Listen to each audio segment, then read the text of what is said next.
Good morning. Welcome everybody to this class. It's been so long since the last time we have classes. Remember that we have a 2-week break because of the exam period. Today, we gotta do many things, but we're going to start by explaining the assignments for this term. We're gonna have only 2 homework assignments once again. So it's going to be very simple and very easy that you get good grades. So there we have it. This is the first evaluation, is the Green English Festival. In this third term, the English Festival is going to be held, or it's going to be held, and it worth 35%. And it's going to be celebrated July 9th. It's Friday, July 9th. So there you have the criteria for the evaluation. You're gonna read it with more time. And here is what I want you to take a look. For the next English Fest, we will work on going green to protect the environment so that we can live in a better place. So this is basically the purpose of this project. You have only 3 things to do now because you've been working this project since the first and second term of this year. And this is like the culmination. That is going to be the end of the project. You got to work with the same groups. So you know them perfectly. You know who they are. You've been with them during the whole year. And then the second step is to join the Zoom meeting during the English Festival on Friday, July 9th. The link and the time will be provided later. So when we have structured the program or the schedule for that event, so you will know it. And you will receive the link, you have to access, and you will share your videos as a group in the assigned time. All the members of the team must be present in the meeting. The English Fest is going to be 100% online. Everything is going to be online. Every single activity that has been planned will be virtual. So you gotta stay home and join all of the links that will be sent and participate in the activities that have been planned. The only thing you have to consider and think out a lot is that you have to choose a person in your group with a good internet reception, someone who got a steady connection to the internet. Well, it is very difficult because nowadays internet connections drop all the time in the way, but so you have to look for the student in your group with the best internet connection, so there won't be any trouble when you share your videos. There will be a teacher who's gonna assist you. He's gonna be the host of the meeting, and he's gonna let you in. They're gonna let you log in the meeting. And you have to remember the instructions for the video. You have to present solutions for your problem. The actions must be stated clearly. The minimum of solutions you might provide might be 5, maximum 8, etc., etc., etc. So this is something that you have already done. And you send me the links to my email. So you have to do it again. You have to send me the videos, the link of the videos that you have uploaded into your Google Drive to my email address. Address is something different. You know the instructions. This is the format of the video just for you to recall. Do you have any questions about the English Fest, my friends? Questions? Speak up now if you have any doubts.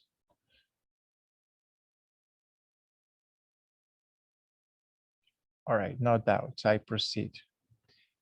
The second activity is nothing but a forum. a forum at Richmond LP. So that will be done. You have to take it, you have to participate during the week of July from the 12th to the 16th. From July 12th to 16th, you will be writing your post. You will have a specific date. You have to do it on that particular date. If you have any problems, you have to let me know. You have to report any technical problems so you can write your forum or your participation in another date.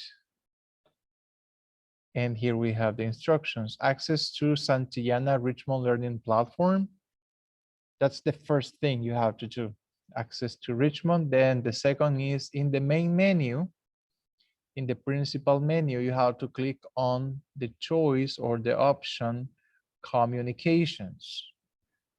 Click on communications, then the forum will be displayed. What is the name of the forum? Departure by night evaluation. That's gonna be the topic in the forum. And what do you have to write down? Easy peasy. You have to write 100-word summary of what is departure by night about. And this is what we're gonna read. And it's not on page 60, it's on page 58. Write 100-word summary of what is departure by night about in your spotlight on literature, page 58, from 58 to 60 something. You have to make sure to mention the characters and events occurring in the chapter and submit, of course, your paragraphs. Sometimes you work with the exercises, but you forget to click on submit. In this case, it's create. It says create or cancel. You have to click on create. If you cancel, everything that you have written will be deleted. The evaluation will start and end according to the homework planner. Any technical trouble should be reported immediately. I don't know, do you have any questions about the forum, the test, or anything? No questions? Santiago Lopez, do you have any questions?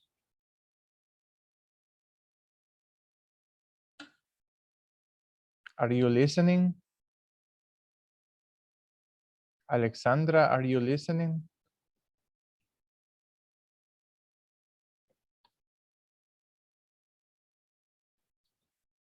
Let me see the chat. Okay, thank you, Alex. So if you have no questions about the two evaluations, let's move to something else.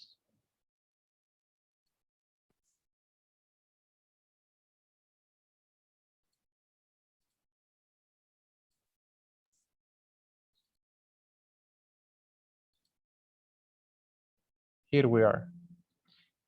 A spotlight on literature, level E, page 58. Page 58, departure by night from personal recollections of Joan of Arc.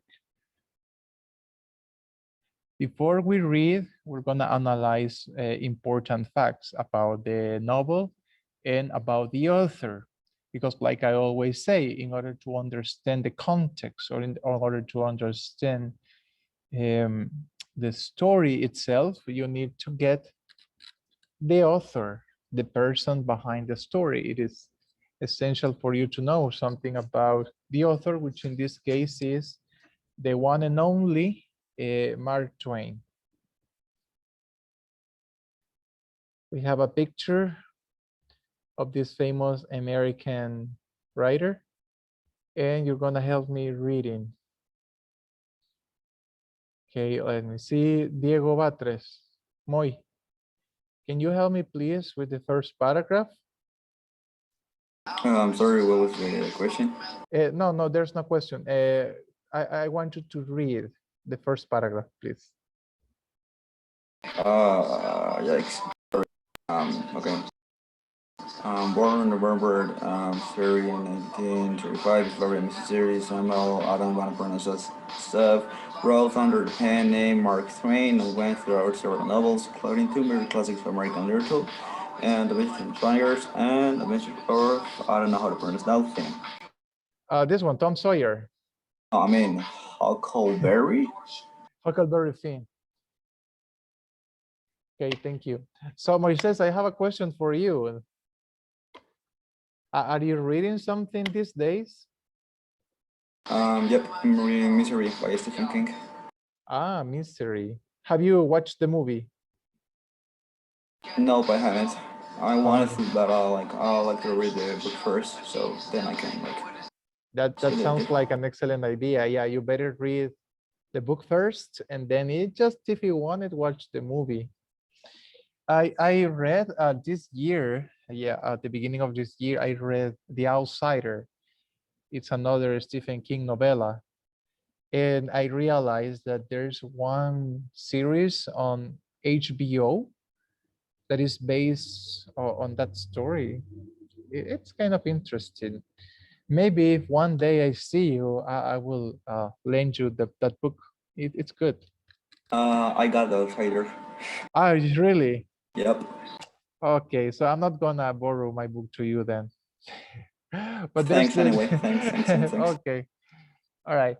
So because I know that you like to read and you are also into Stephen King. All right, let's continue reading this. Bonilla Marquez. Marquez. Valentin.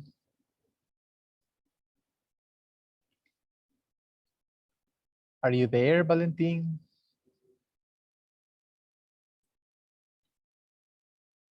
Or is just your huge head in the display picture? All right, so Daniela Paola. Hi, Hi, Daniela. How are you? fine. How are you? Oh, I've been better, but you see, I'm here, surviving. Help me, please, with the second paragraph. Okay. Twain became somewhat bitter in his later years. In private, demonstrated a stunning sensitivity to friends and loved ones. Much of the last decade of his life, he lived in hell, wrote Hamlin Hill.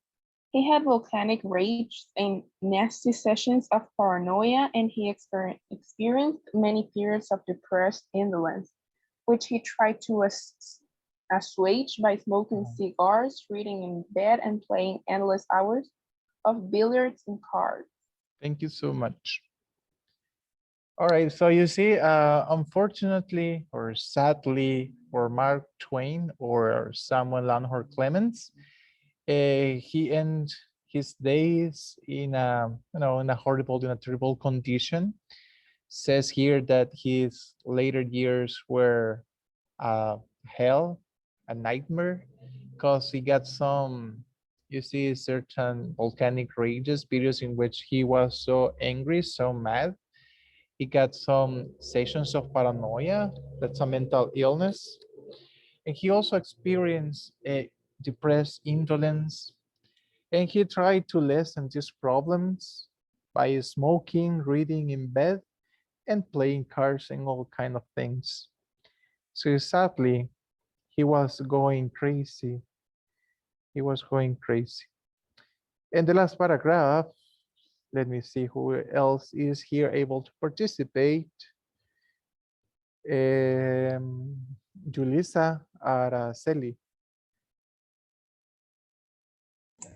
Hi. Hello, Julie. Help me with the last paragraph, please.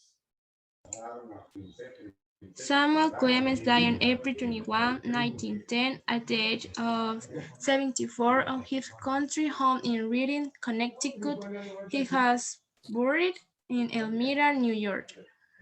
Thank you so much. So at the age of 74, he passed at his country home in Connecticut, Reading, Connecticut. But his remains were buried in New York City. I don't know the reason why, but there must be something special about New York in Mark Twain's life. Let's move to the next slide. And we will read some important facts about the novel. Let me tell you that in my opinion, to my taste, this chapter is boring. It is so boring. It's very difficult to read from the vocabulary, and also if you don't have the enough context to understand it, it would be a nightmare to read it. So in order to help you, to make this more enjoyable, it is not possible to be like that way, but I'm gonna give you certain notes so you can understand this story much better. So Departure by Night is the reading passage we're gonna read right now. And it's from the personal recollections of Joan of Arc. I don't remember exactly how many books are there in the saga, but there are about 8, or actually I don't remember, but there are more than 5. More than 5 books. And this reading passage is taken from the second book of the saga. And we're gonna just read chapter number 3. So that's why you will find it difficult to connect.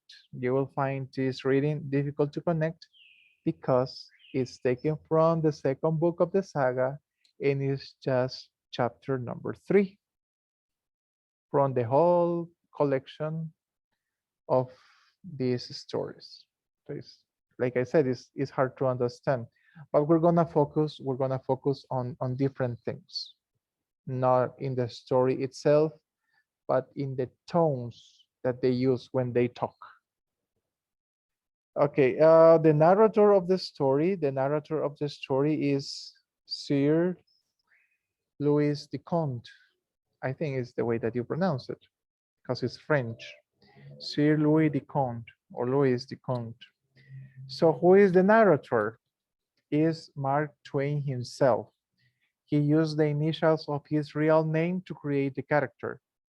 So remember that Mark Twain's name or real name is Samuel Langhorne Clemens, or Sir Louis de Conte. Very creative.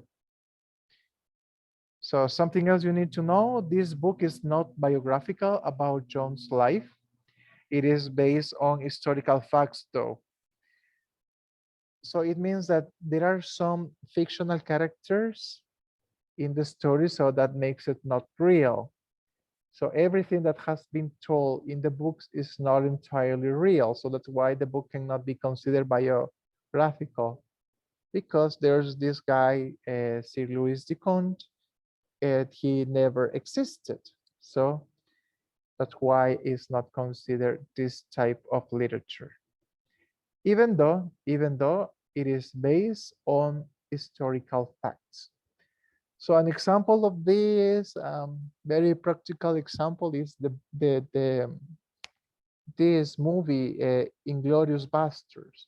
Inglorious Basterds is based on historical facts. The Second World War, the invasion of the Third Reich to Europe, but everything that is being told is fiction. But it's based on historical facts though. Okay, let me see who can help me reading this. Maybe Valentin, Jose Valentin, are you here? Are you back? You were never here. Daniela Hernandez, can you unmute your microphone? Yes, teacher. Yay, Hello. good. Okay, help me please with the last paragraph. Okay. Joan is considered a heroine on France for her role during the Lancastrian phase of the Hundred Years' War and was canonized as Roman Catholic saint. Joan of Arc had the gift of prophecy. Thank you, perfectly executed. So Joan is considered a heroine of France. I'm not telling you that I am an expert in the 100 Years' War, because I'm not. I barely read some lines in some books, and I watched a documentary, but just part of it, a few minutes of the documentary, because it's really this historical backgrounds really bores me to tears. But the 100 years war lasted more than 100 years. And I think that France was fighting against England. I suppose that it was a war for territory. And during that war, during this phase, the Lancastrian phase, I don't know exactly the years, there was a woman, Joan of Arc, who was considered a heroine because she fought against the English. And by those years, women cannot join the army. It was banned, but she participated anyway. She dressed up like a man. She cut her hair very short and she wore like a man so she can fight. And they say, so the stories say, or the story goes, that she got the gift of prophecy. It means that she received messages from angels and she was able to see things that nobody could see about the future. And for many reasons, she was canonized as a Roman Catholic saint. So she's a saint nowadays. So you can pray to her to get good grades. Then we have the summary of the story, but we're not gonna read it right now because I'm gonna make your life easier. I want you to read, or at least to try to read, chapter number 3 of the second book of the Recollections of Joan of Arc. So that's why you're gonna open your books, page 58, and you're gonna listen as you read the story. Oh, Valentin, okay, you are excused. I'm reading your message here. Don't worry, my friend. So just give me a few seconds.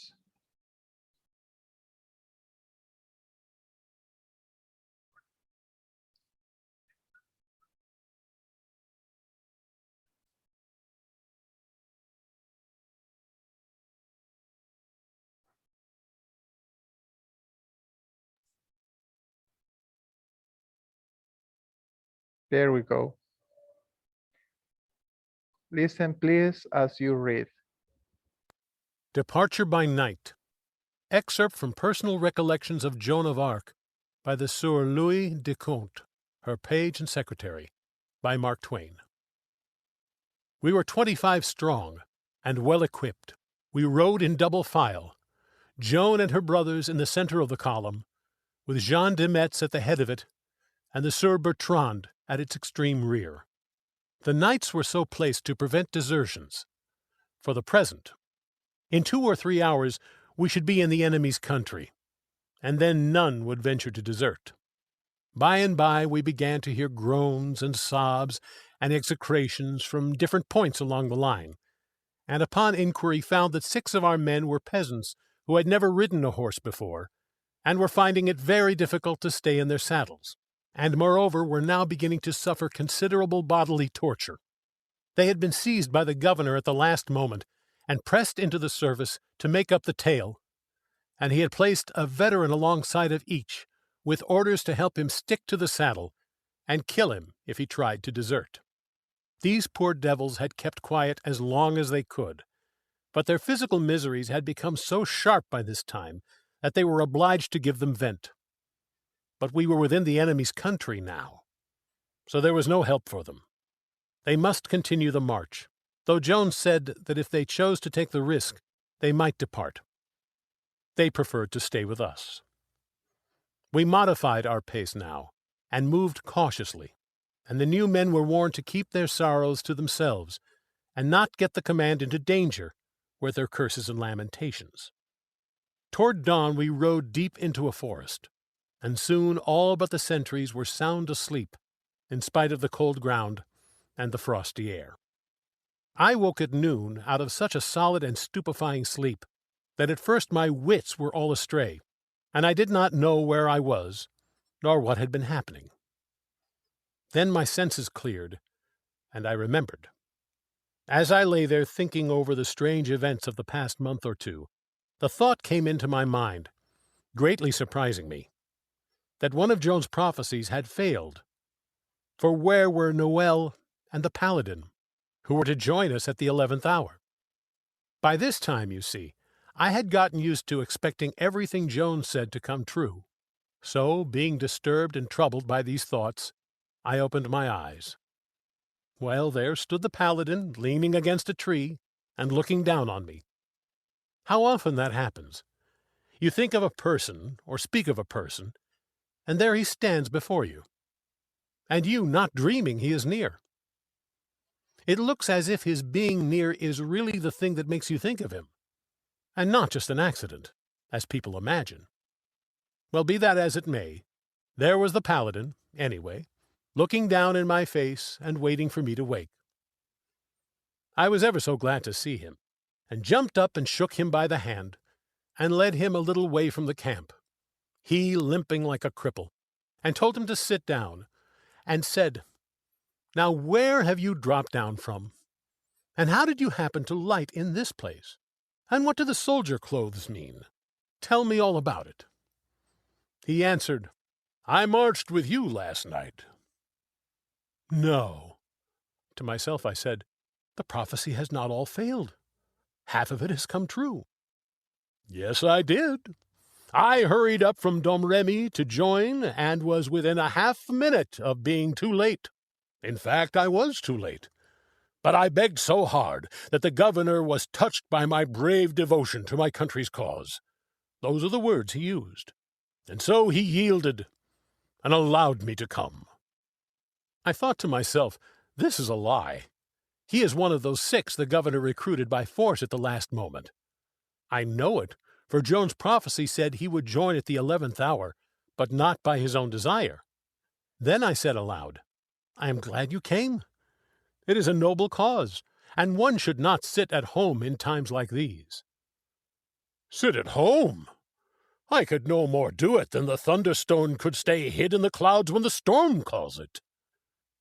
That is the right talk. It sounds like you. That pleased him. "I'm glad you know me. Some don't, but they will, presently. They will know me well enough before I get done with this war." That is what I think. I believe that wherever danger confronts you, you will make yourself conspicuous.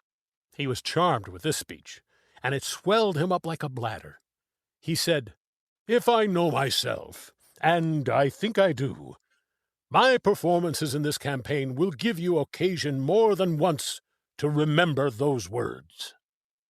I were a fool to doubt it. That I know. I shall not be at my best, being but a common soldier. Still, the country will hear of me. If I were where I belong, if I were in the place of La Hire, of Saint-Trail, of the bastard of Orleans, well, I say nothing. I am not of the talking kind, like Noel Ranguson and his sort. I thank God. But it will be something, I take it. A novelty in this world, I should say, to raise the fame of a private soldier above theirs, and extinguish the glory of their names with its shadow. "Why, look here, my friend," I said. "Do you know that you have hit out a most remarkable idea there? Do you realize the gigantic proportions of it? For look you, to be a general of vast renown, what is that? Nothing. History is clogged and confused with them. One cannot keep their names in his memory, there are so many. But a common soldier of supreme renown, why, he would stand alone. He would be the one moon in a firmament of mustard-seed stars. His name would outlast the human race. My friend, who gave you that idea?" He was ready to burst with happiness, but he suppressed betrayal of it as well as he could. He simply waved the compliment aside with his hand and said with complacency, "It is nothing. I have them often, ideas like that, and even greater ones. I do not consider this one much." "You astonish me. You do indeed. So it is really your own?" "Quite. And there is plenty more where it came from, tapping his head with his finger, and taking occasion at the same time to cant his morion over his right ear, which gave him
And can you hear me?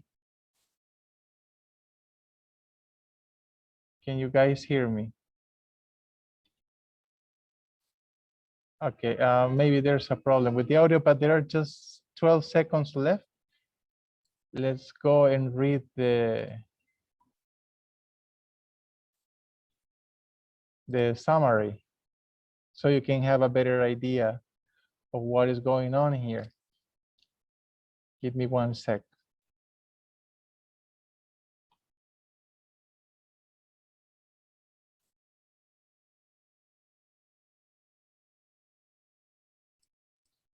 So here we are. So everything that happened in that chapter is here.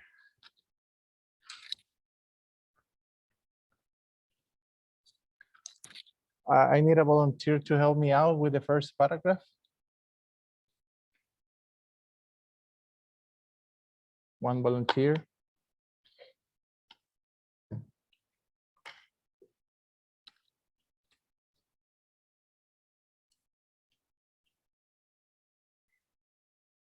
Camila Lopez.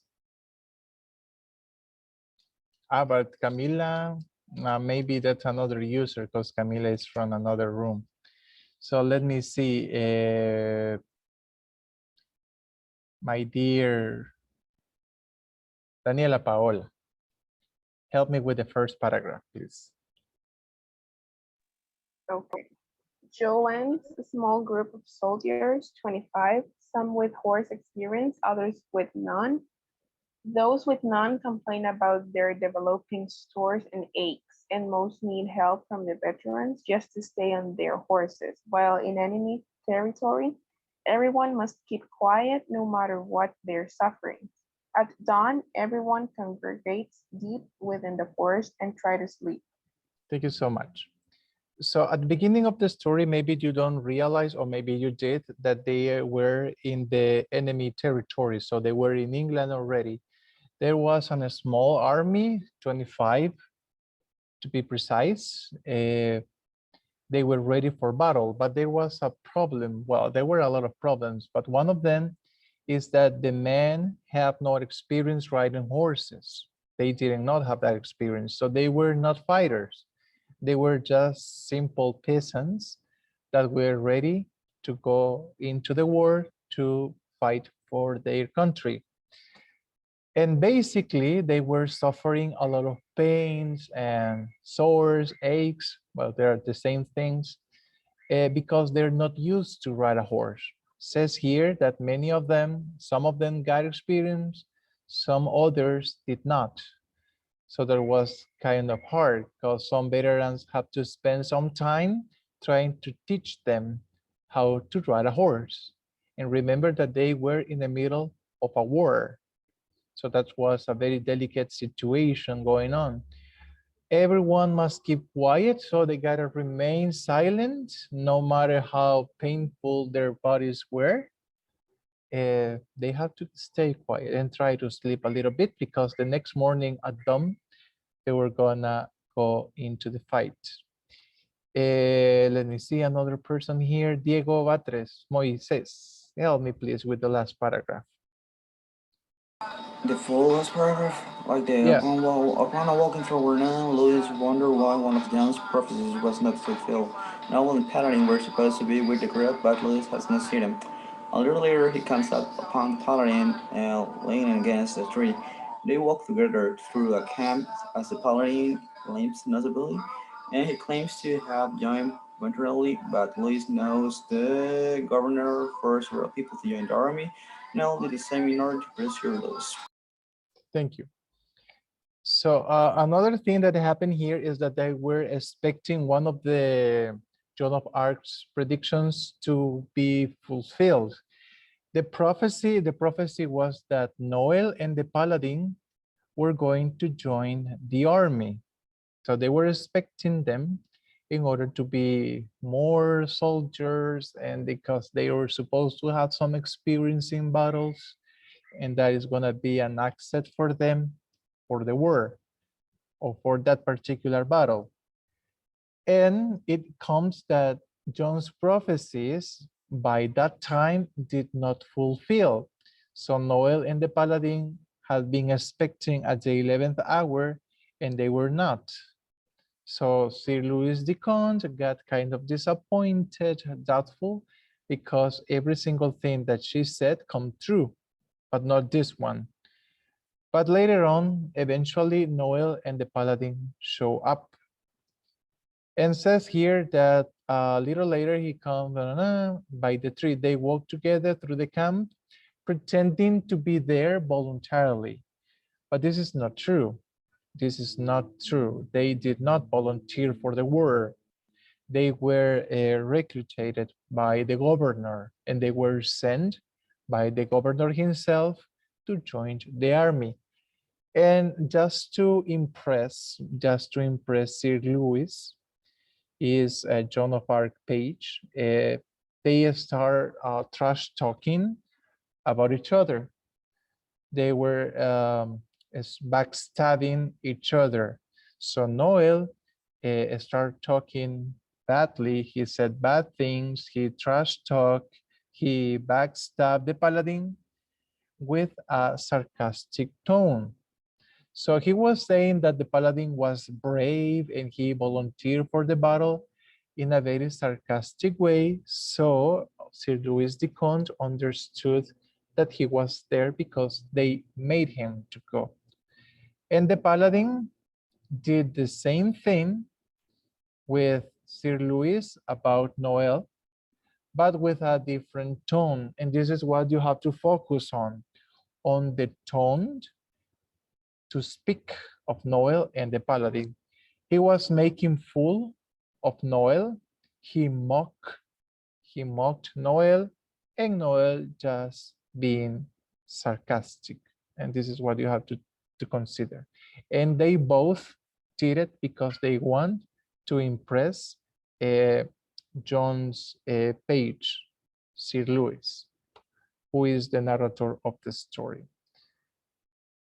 So if you have more questions about the details and that, read deeply, carefully, and then you can send me your doubts and I will try to clear up. Now let's move to the book, page 58.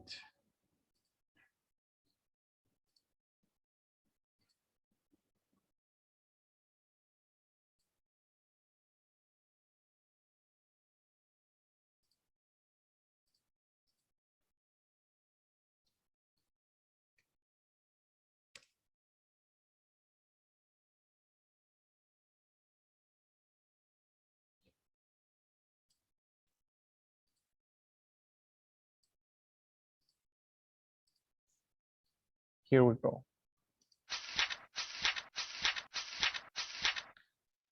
Let's work with this exercise.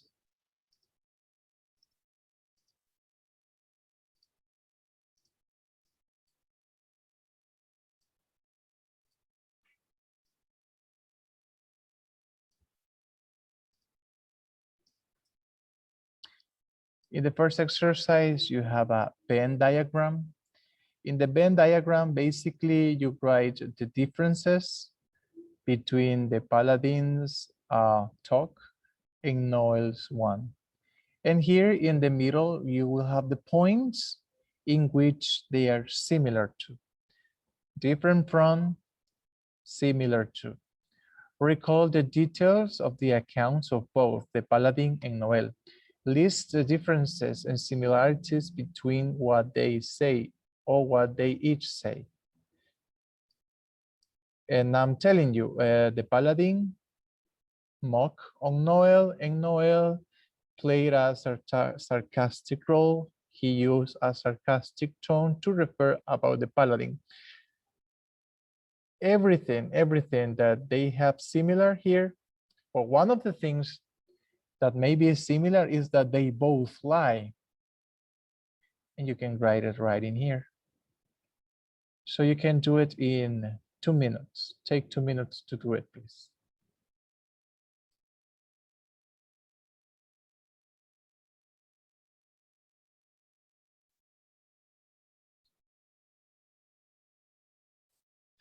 Now, when you read, well, when you finish this exercise, you have to draw something. You have to draw an illustration of the party that first wrote with John and label the members of the party by name. Okay, you can skip that, but it's not too relevant.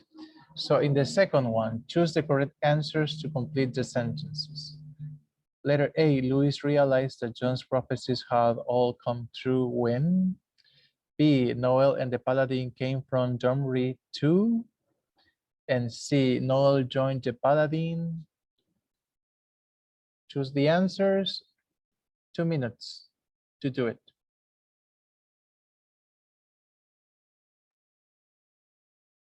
Do you have the answer for the first one, Kimberly?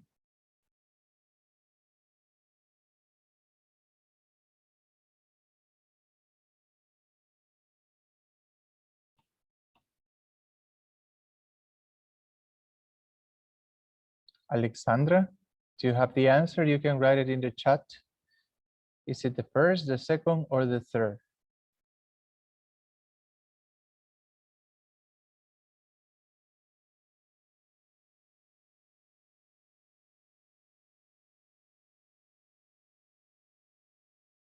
Or Daniela, do you have the answer for the first one?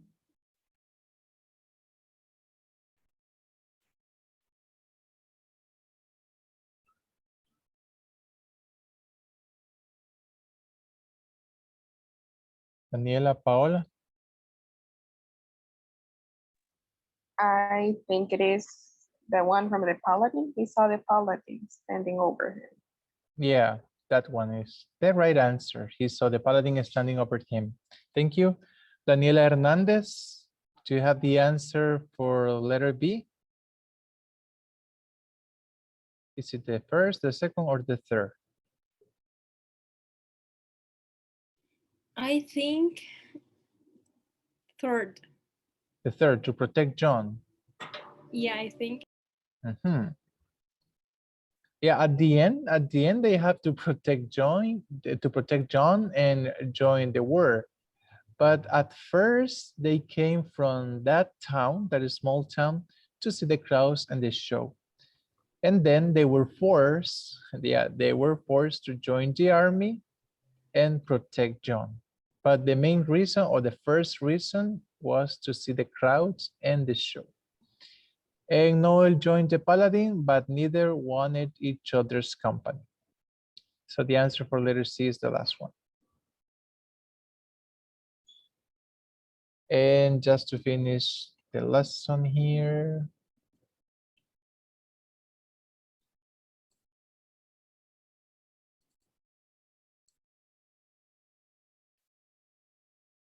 We have these questions to analyze.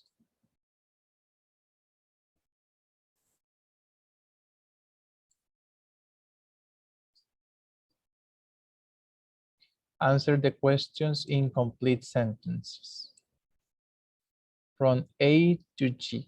So you will do this the rest of the class. If you have any questions, you can use the chat or unmute your microphone.